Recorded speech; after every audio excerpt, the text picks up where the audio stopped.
Welcome to Paradigms at paradigms.life. Hi, I'm Baruch, host of the show. Thanks for tuning in. Paradigms is here to bring you inspiring people with visions of a viable future for life on Earth that includes humans. My guest in this episode is someone who listens to the land, who learns bird language, and who's bringing us this wonderful music with that awareness, and also with the awareness of the grief that life brings us and how we need to be able to work with that. She'll tell us more about what that means. So let's meet my guest right now on this episode of Paradigms.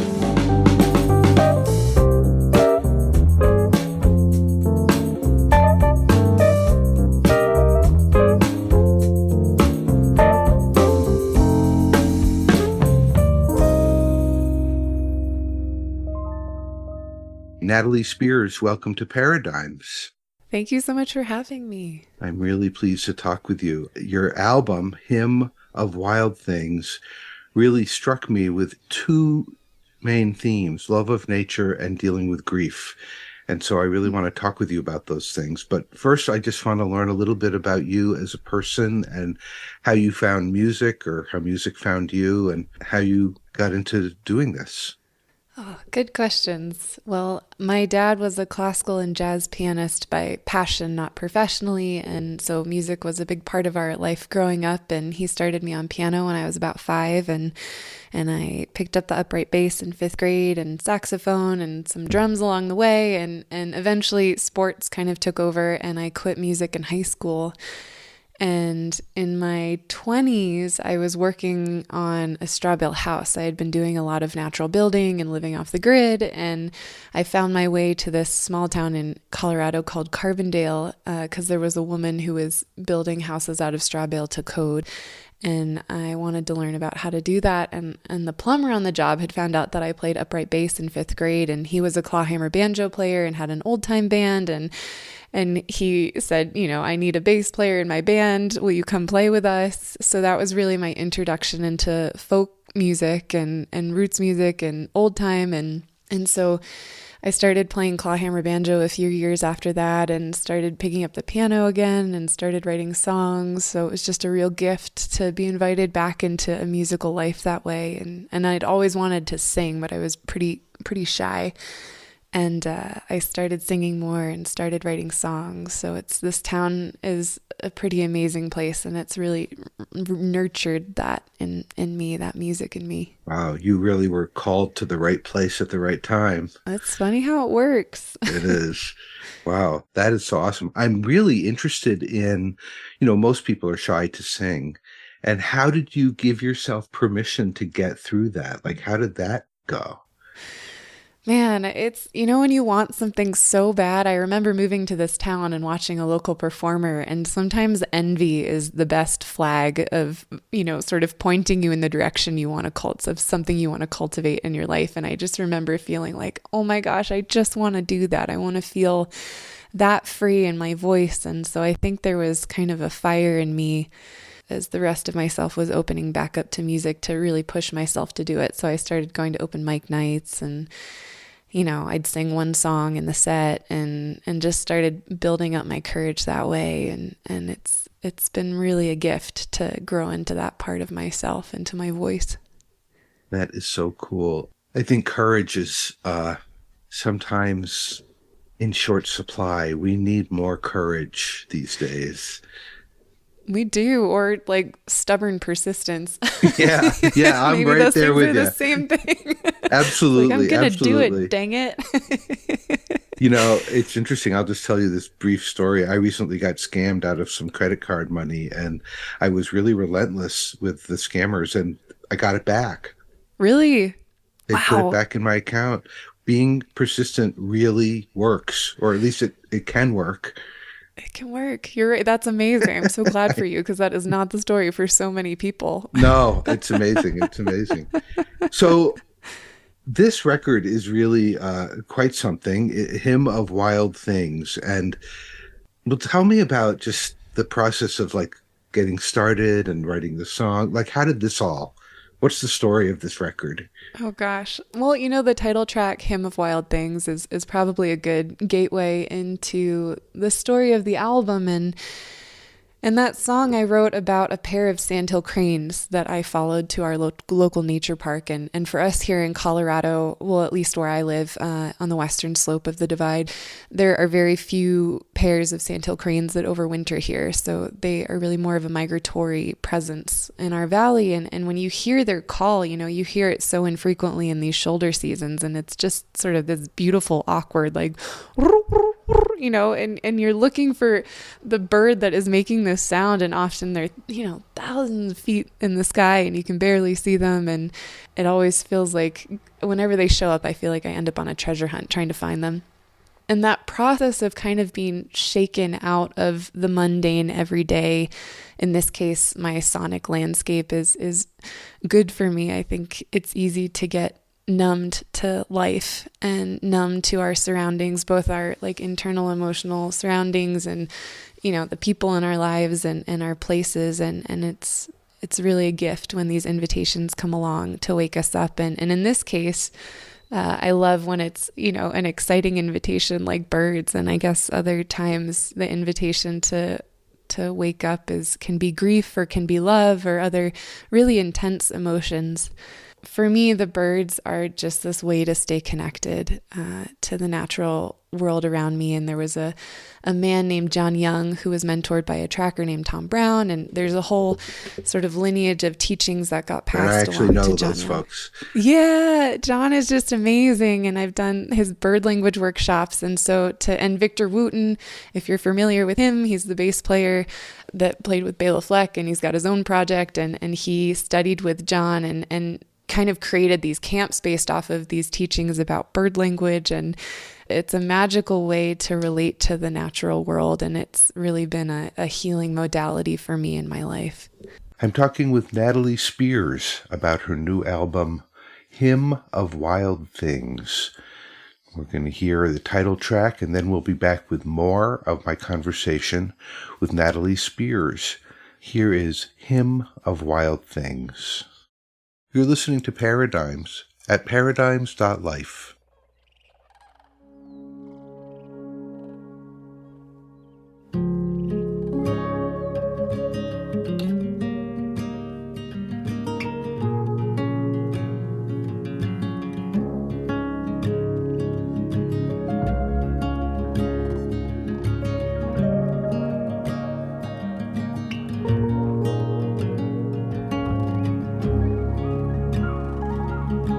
Floated through cerulean skies, over hills and plains, feathered ghost between the clouds. Autumn's here again.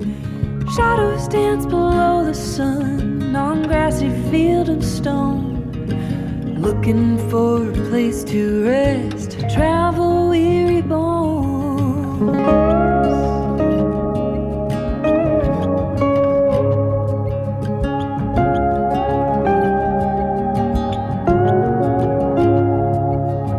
Falling through twilight, flocks of ribbons gray land upon a glassy shore, leaving trinets in the clay.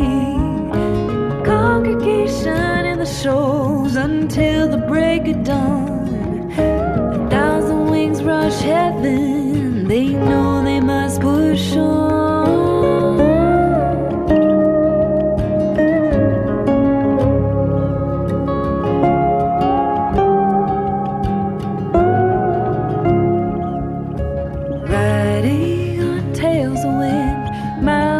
To go along ancient trails of skies to their southern home. Contact calls keep them one, guiding steady true. A seamless lineage and sound, a pilgrimage in blue.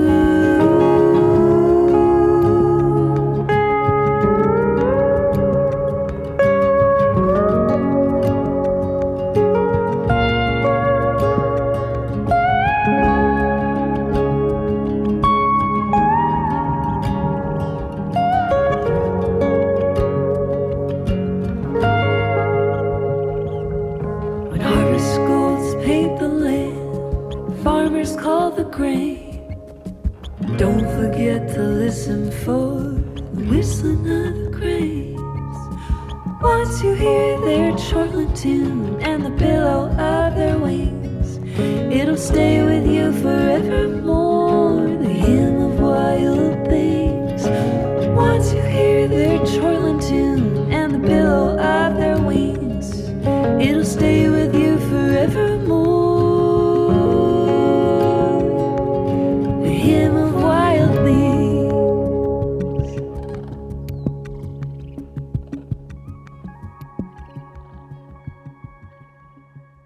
Hymn of Wild Things. That's the title track from Natalie Spears' new album. And we're going to hear more of that record as we go through the episode. But let's get back now to my conversation with Natalie Spears.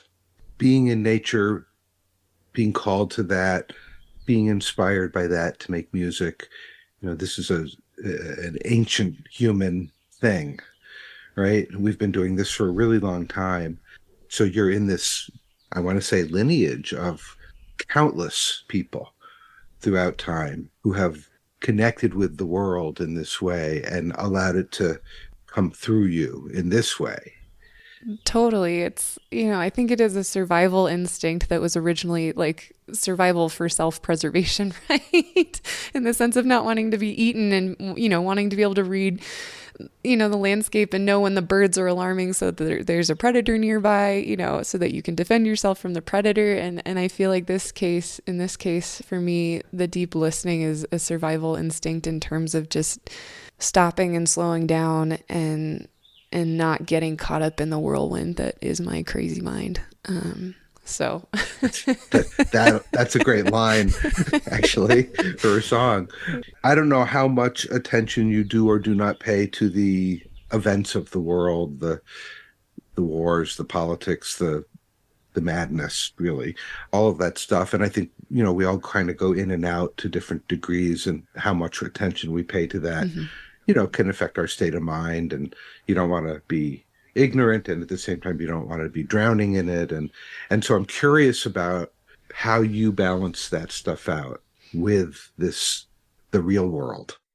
Oh, it feels like a question of holding space for all of it at the same time, right? It's like, how do we hold space and connect and feel empathy and compassion and love for the challenges of the world and not let it self-destruct? Especially, I'm such a sensitive human. And so for me, it's a touch and go thing of going in, and I haven't quite figured out. I think I'm learning it in my own life with my own parts of myself that are navigating grief, and trying to learn that sort of within a closer circumference of my own being. And then hopefully I can extend that out. But I find that I do spiral. Like, it is really heartbreaking to experience what is happening in the world. And I would like to say that I can extend the practice that I'm doing with myself into the practice that I am trying to cultivate with the world, but I don't feel like I'm there yet. I end up in these things where these places of being where grief is so deep, and it's hard to feel all of that, and it's hard to figure out what energy serves peace and healing. How do we be involved, not let it totally consume us, and are able to participate and be proactive without combusting? I think I'm talking around it because it feels messy inside of myself of how I relate to it. And I think the way you just said all that is absolutely personifies where we're at as humanity. We haven't found a way to balance this out. We are, as a species, developmentally working on bringing together the individualism and the collectivism into a balance so that there is that empathy and love, which actually would make a lot of the suffering that we cause less. Right. We would cause less suffering if we would actually find that place within ourselves as individuals and as the group.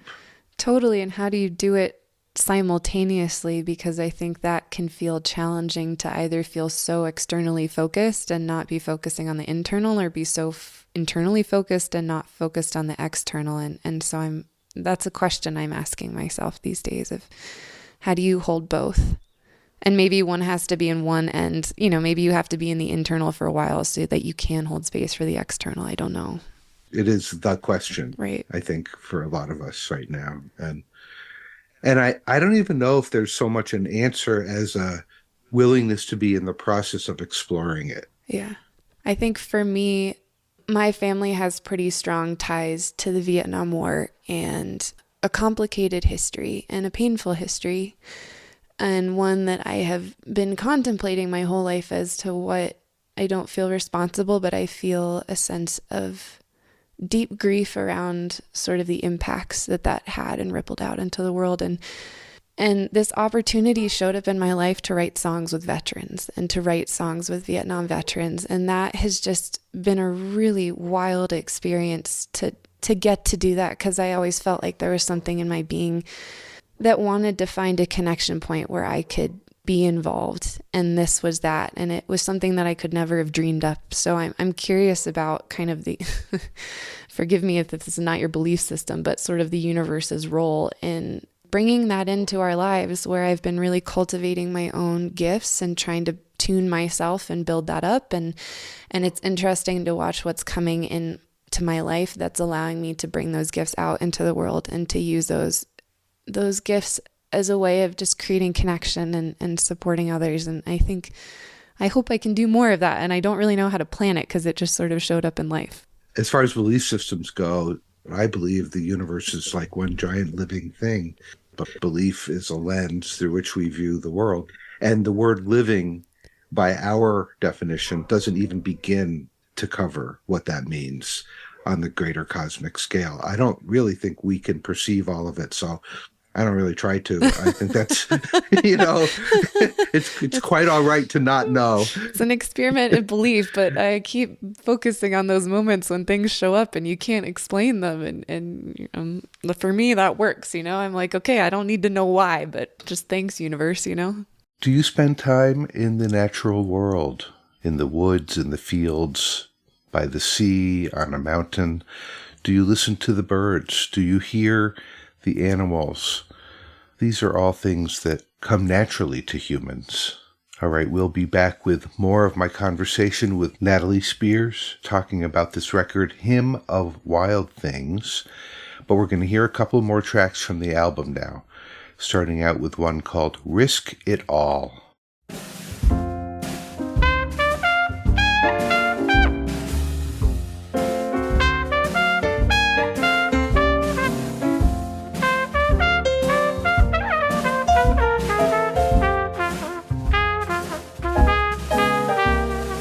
Johnny met Rose at the Blue Saloon. He asked, hey, green eyes, you got one more tune.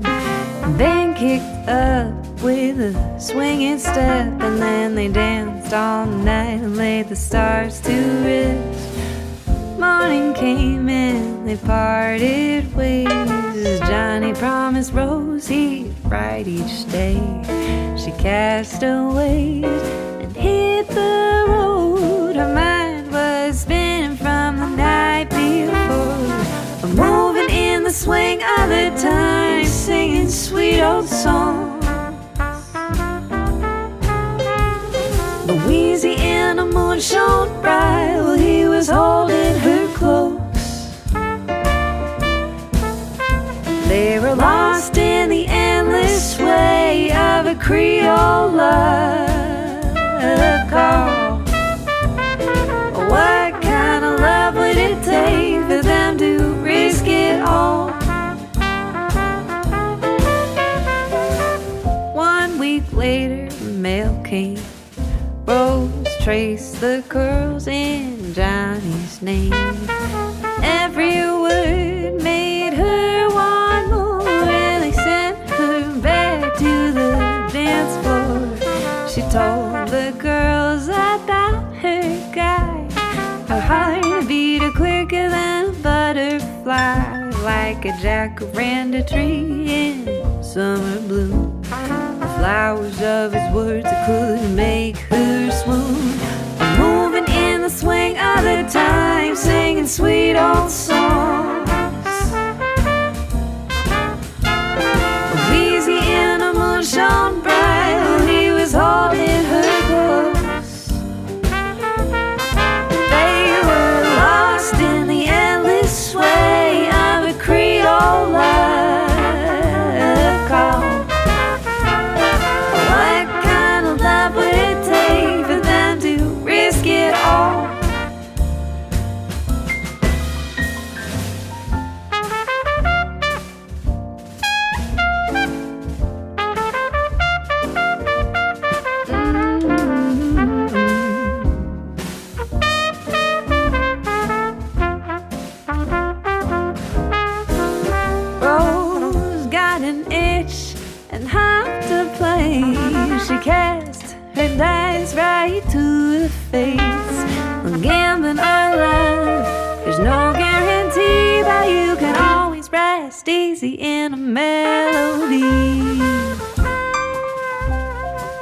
Title of this tune's The Last Chance. Something all of us will have before we die, I guess, the last chance.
That's called Last Chance, and that's Natalie Spears from her new record, Hymn of Wild Things. Before that, we heard Risk It All. And now here's the next part of my conversation with Natalie Spears. Well, let's talk some more about these songs, because you really do start out with, a focus on the natural, sort of looking at the song list and having listened to them. And you do get into some of that wonderful old-timey music. And then you get into some really poignant stuff that's obviously very personal. Yeah, my dad has a pretty big presence on the album. We were really close. He developed Alzheimer's later in his life. He was 60 when I was born, so he was a very old dad, but a wonderful dad. And towards the end of his life, when he was experiencing Alzheimer's, we were able to still sit down at the piano, and I had kind of worked enough that I could fake my way through some of these old jazz standards that he loved, and it was a real connection point. And so there is a song about grappling with that feeling of losing a loved one to memory loss called He Still Knows.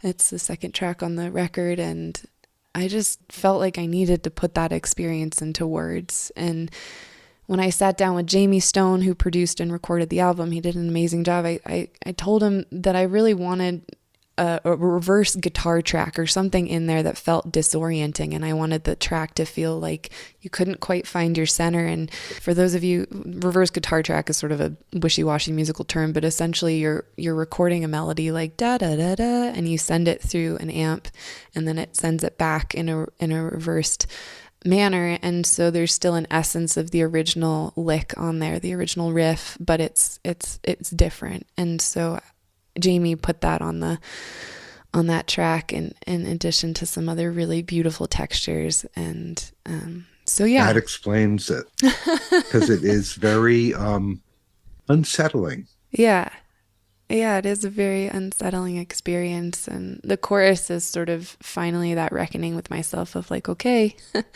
his world is upside down, but at least he still knows my name. And the chorus is sort of searching for those things that I can still hold on to. That track is on there. And then there's another song just about that feeling once he passed away that you get when you just feel like you do anything to be with this person that you lost. And that's a very sad song. There are uplifting tracks on the record, I swear. But that one just felt like I needed to put it on the album, and I integrated some of his voice on there and his piano playing, and it's followed by a song that I learned in community within the John Young, that's sort of that wilderness awareness community, called To Know the Dark. And it's a poem written by Wendell Berry, put to music by Katie Hicks. And it's just a song that gets passed around within groups of people. And my best friend taught it to me after my dad died. And so that song really felt like this space where I could go when things got challenging. And on the album, my best friends are singing on the song with me. I wanted to integrate them into the process. And there's a old time tune called Last Chance, which was written by Hobart Smith. And that was a song I played a lot after my dad died. It was kind of my grounding force. I'd just sit down with the banjo and play that tune. So I wanted to incorporate that onto the record too. So there are these tender, nuanced parts of grief that are present on the record. And it feels like it threads well to the song about the Sandhill Cranes and the Hymn of Wild Things, because for me, that's sort of what pulls me out of that space. It's what reconnects me to the world, or it's what stills me enough to be able to feel the feelings instead of running away from them. It seems to me at this time of the world, both I experience personally and what I see around me, is that you've kind of nailed the two most important things, which is being connected and dealing with our grief, because we have a lot of grief individually and collectively. Yeah. And when we allow that to move through us without stopping it or fearing it, or even if we fear it, still allowing it to move through us, that's when things shift. That's when we can grow through the grief. But if we press it down, if we deny it, if we try to ignore it, if we try to pretend it's not there, then it takes over our lives. And that's all we have is the grief. And so to go outside of a building, to breathe the air, to look at the sky, to listen to the sounds of the earth, whether you're in a city or in a forest or on the beach or in a mountaintop, and to feel your own existence, which includes the grief that we all have. Not only the grief, there's joy and love, there's other stuff too, but to allow that is a lot of aliveness. I agree. And that to me is what heals our wounded psyches and hearts. I agree. I agree. To slow down enough to allow all of the, the joy to to get married and take a moment after and just experience the feelings. We bop around from thing to thing to thing, and I think it's a real disservice to ourselves, and it's such a challenge to stop the momentum of life and allow ourselves to be still. I find it really hard, but that's our work, to be able to feel and not run away from it, I think. Otherwise we end up with addictions and all sorts of weird things, In a more practical direction, are you playing this music out? Are you taking it on the road? How is the album doing? I was going to say CD, but I know those are obsolete. I'm still a CD listener.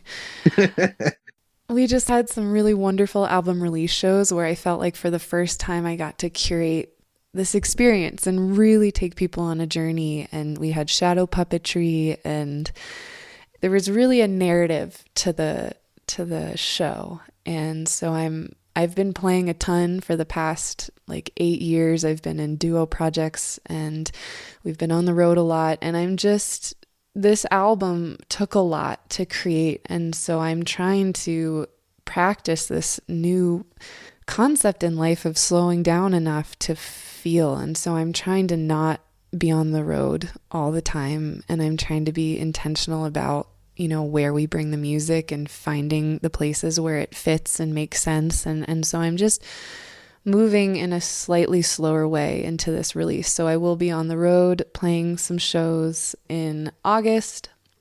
I'm curious to see where it goes. For the first time in my life, we've had this amazing backing band, and that's been really fun too. So I'm just kind of slowly letting the album tell me what's next instead of always deciding the next steps. I'm talking with Natalie Spears, and she's been sharing the inspiration and the process for her new record, Hymn of Wild Things. Here are a couple of songs about her father. This one's called He Still Knows. This is Paradigms at paradigms.life.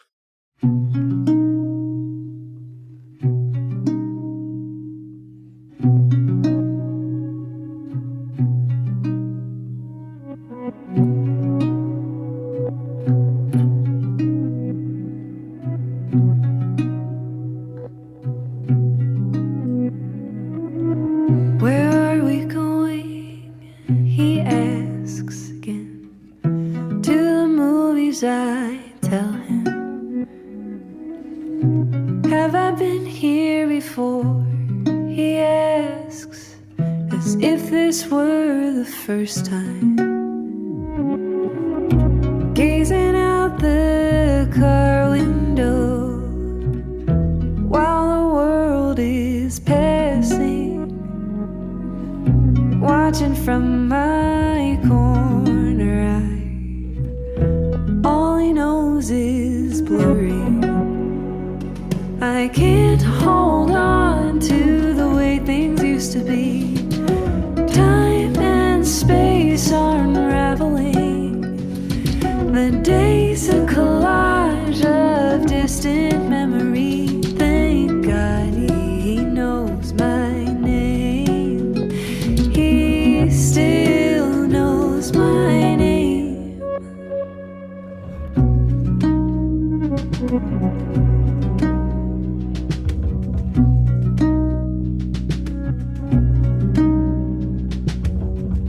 Bluey eyes fade to gray until a spark of story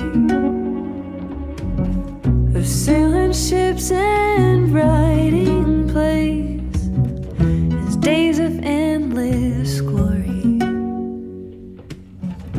Leaves behind a trail of trees. Now the forests are many. Spent a life with no wasted days. His calloused hands gave fully. I can't hold on to the way things used to be. Time and space are unraveling. The day's a collage of distant memory.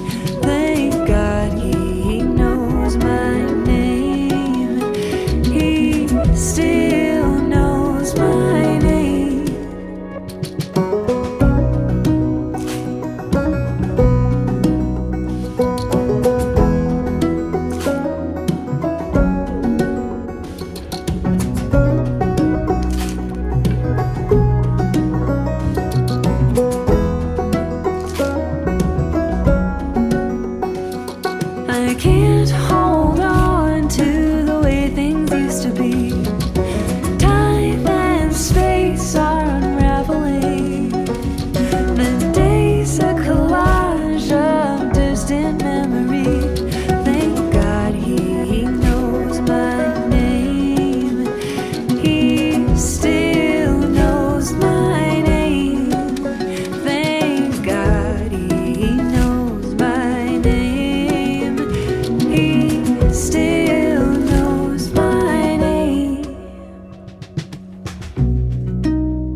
play music. Yeah.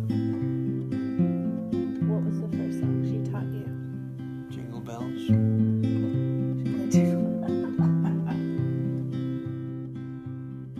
4 years you've been gone. Life moves on in carousel time. Circle sees its cycles turn. I still feel your hand in mine. Where'd you go? I just wanted more time. Ask me how far I'd go to see you again. Move home and tell the world no. Bar all the shutters and bargain with God. Write you more letters, call every day. Drop all the shit and get on a plane. I'd do anything.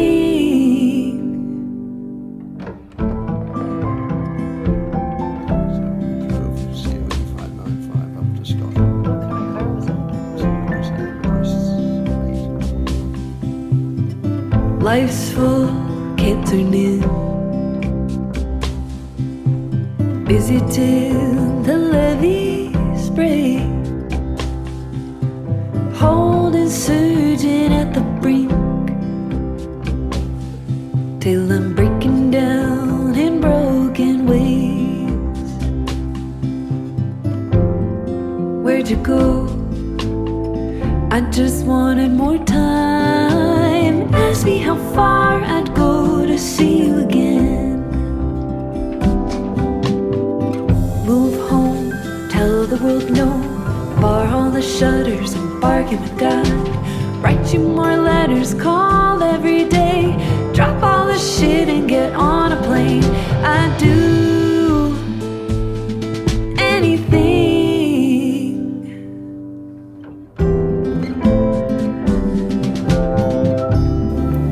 Drink me up with thy eyes. Did you study music in school?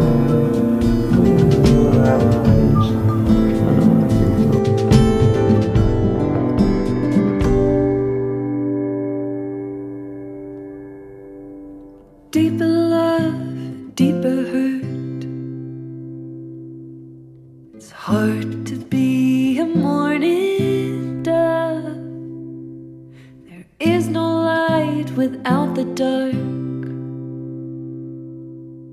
Sorrow carves the space for love.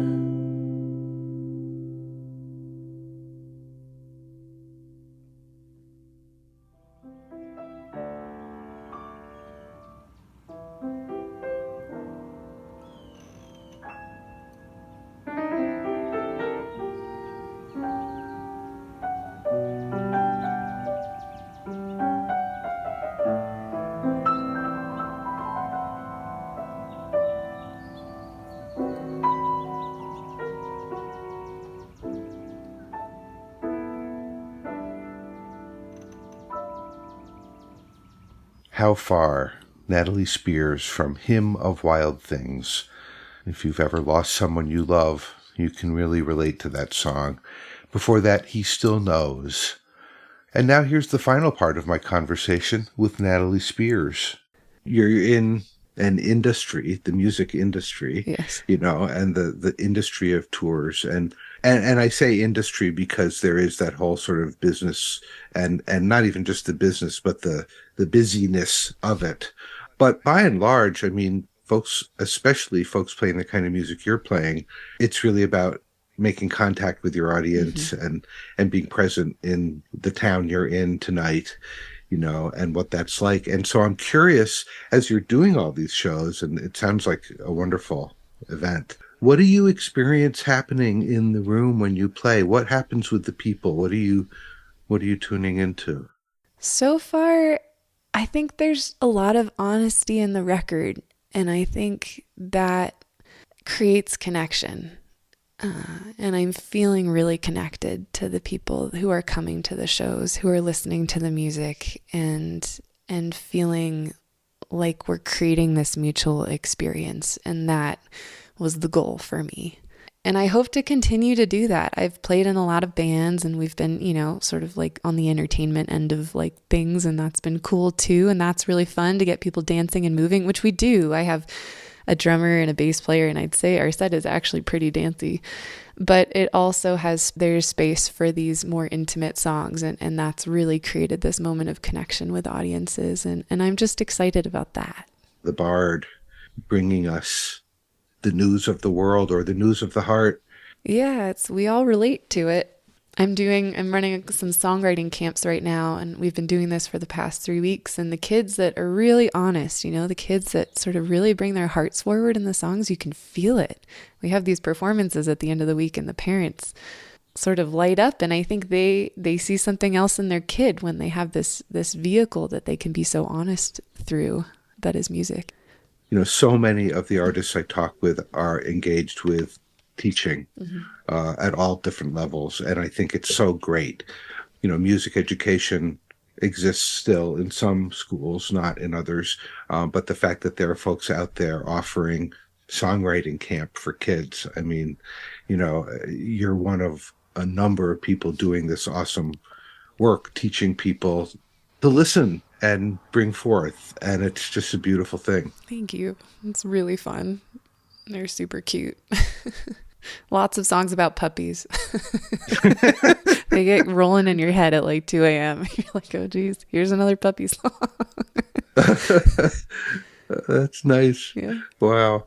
Well, it's really, I love what you're doing, and I think your music is wonderful, and talking with you is really great. You're this person who's bringing it out into the world and really listening to yourself and listening to the world around you and turning it into something, crystallizing it into something that other people can be fed by. And that's a wonderful path to be on. Thank you. It's really special. It's a gift for sure. And a challenge. Yeah. All of it. Yeah. Yeah. Well, thank you for sharing with me and for sharing with us. And I wish you all the best as you continue, and can't wait to hear the next record and the next record. Thank you so much for taking time. I really appreciate it. I've been talking with Natalie Spears, and I will be back to close out the show after we hear a couple of tracks from an album Natalie made with Lizzie Plotkin called Just Over the Ridge. This one's called Seasons Change.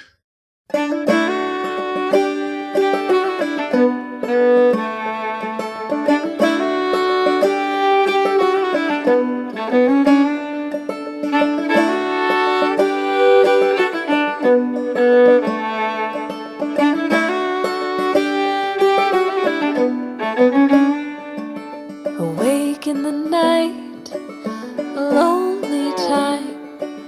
The stars they shine in an ink-west sky. The ridge lines run farther than the sun to the hills way behind.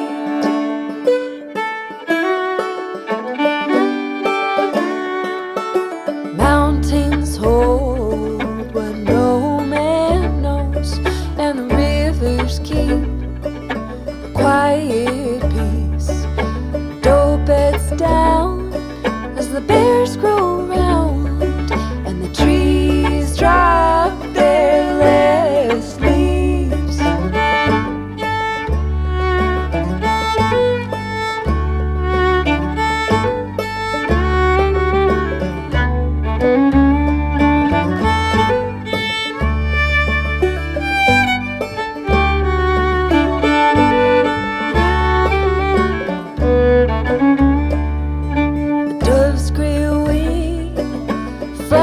As she sings that mournful cry of lovers lost, she's holding on to her hollow song while the poet dreams of Jack's first frost.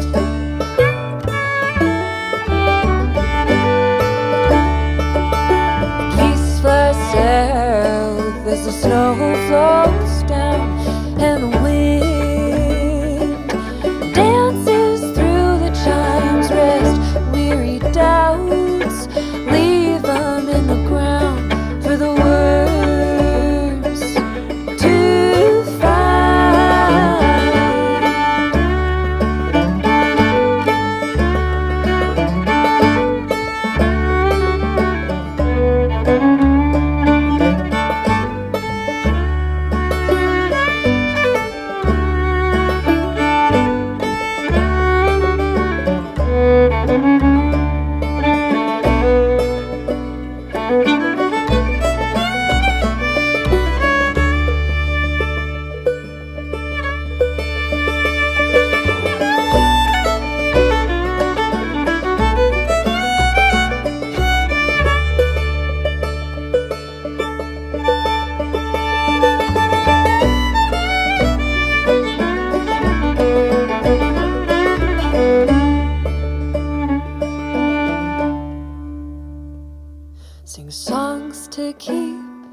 our minds free from the darkness of winter time.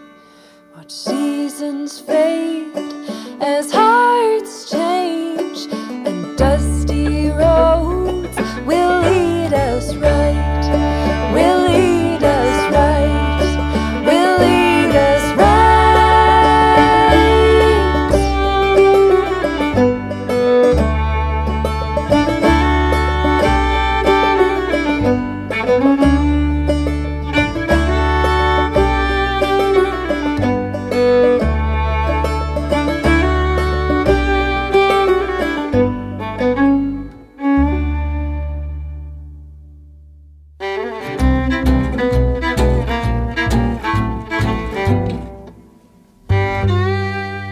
When I think about you, honey, it makes me sing. My legs go weak when you say that thing. Oh, baby, I got you on my mind. I got them blind love blues, and I got it bad this time. When you come around and knocking, well, it makes me high. You taste so sweet like a slice of pie. Oh, baby, I got you on my mind. I got them blind love blues, and I got it bad this time. Well, you left me in a sweet space the other night. You kissed me and you held me and you loved me right. Cross my fingers hoping that my gut ain't wrong, 'cause I don't wanna write more sad love songs.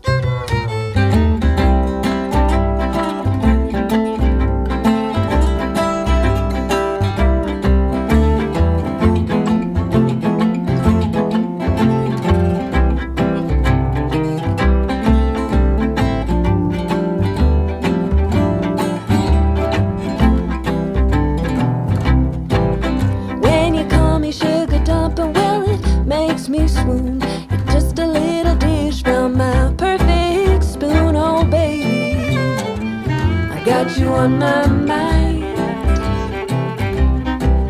I got the blind love blues, and I got it bad this time.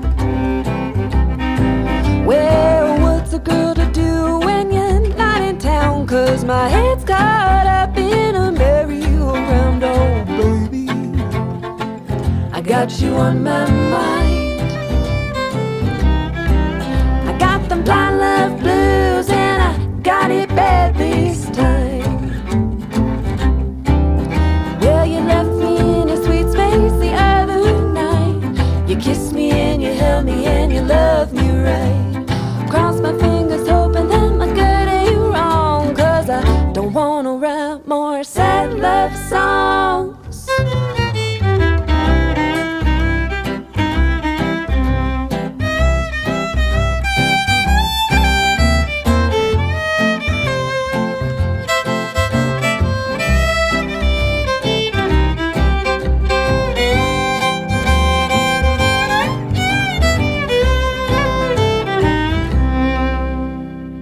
Well, if the river was whiskey and I was a duck, well, I'd sink to the bottom and I'd never come up.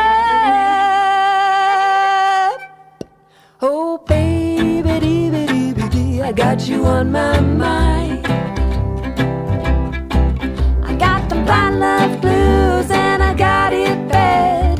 The blind love blues, and I got it bad.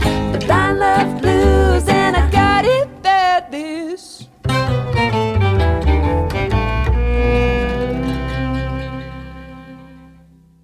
That's Blind Love Blues from Lizzie Plotkin and Natalie Spears, Just Over the Ridge. Before that, we heard Seasons Change. So you get to hear Natalie's music on her own and with her musical partner, Lizzie Plotkin.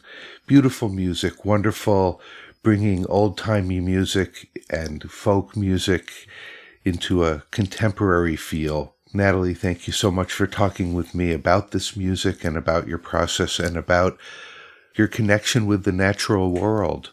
This is something that really is part of who and what we are as humans. I know a lot of folks live in cities and maybe don't relate with the natural world directly much, but it's there. It's always there, whether you're in a city or in the country. Birds to listen to, animals to watch, big animals, little animals, insects, the plants, the trees. This is the world. This is the real world. So much more than the fabricated world we see on the screen. So I'm really appreciating this music and where you're coming from about it, Natalie. Thank you so much. And I encourage folks to go outside and listen to the birds and listen to the sounds of the nature around you. It's always there, no matter where you are. And it can inspire you and remind you of your connection with everything. All life really is connected. We really exist within a web of life that is all connected. If you'd like to know more about Natalie Spears, check out her website, nataliespears.com, NATALIESPEARS.com. Check out her earlier music. And as Natalie said, she's been touring a lot, so look out for her to be coming to your town. Go see her live. Natalie Spears. And if you enjoyed this episode of Paradigms, I hope you'll visit the Paradigms website, paradigms.life, where you'll find this episode and all the others archived going back to 2009. At the bottom of the page at the Paradigms website, you'll find a link to my latest project, an audiobook, Khalil Gibran's The Prophet, narrated by Starhawk. I hope you'll check that out as well. All right, I'm going to leave you with one more track from Hymn of Wild Things by Natalie Spears. It's called To Know the Dark. And let's let the word for the week be aliveness. Let's really feel our aliveness. Let's notice the aliveness, the life force that runs through us, that runs through all of us, that's in every living thing, and feel that connection. Take some time to feel your connection with all of life. All right. Baruch signing off for this episode of Paradigms. We'll be back next time with more inspiring people. Until then, let's feel our aliveness and be well.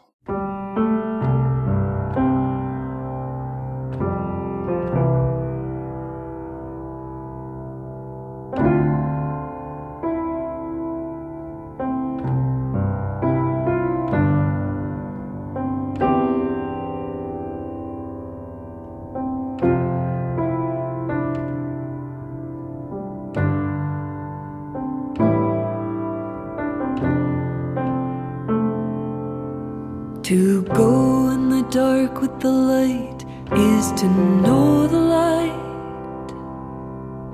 To know the dark, go without sight, and find that the dark too blooms and sings, and is traveled by dark feet and dark wings.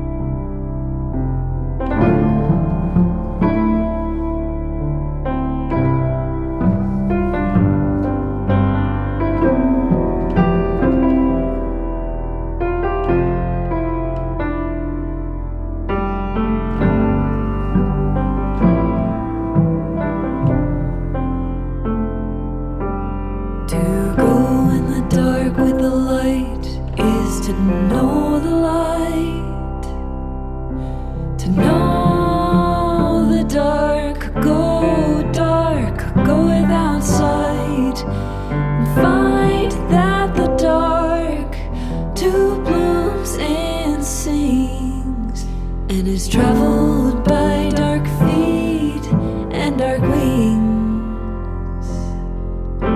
To go in the dark with the light is to know the light, to know the dark, go without sight, and find that the dark too blooms and dark feet and dark wings. Find that the dark too blooms and sings, and is traveled by dark feet and dark wings, and is traveled by dark feet and dark wings.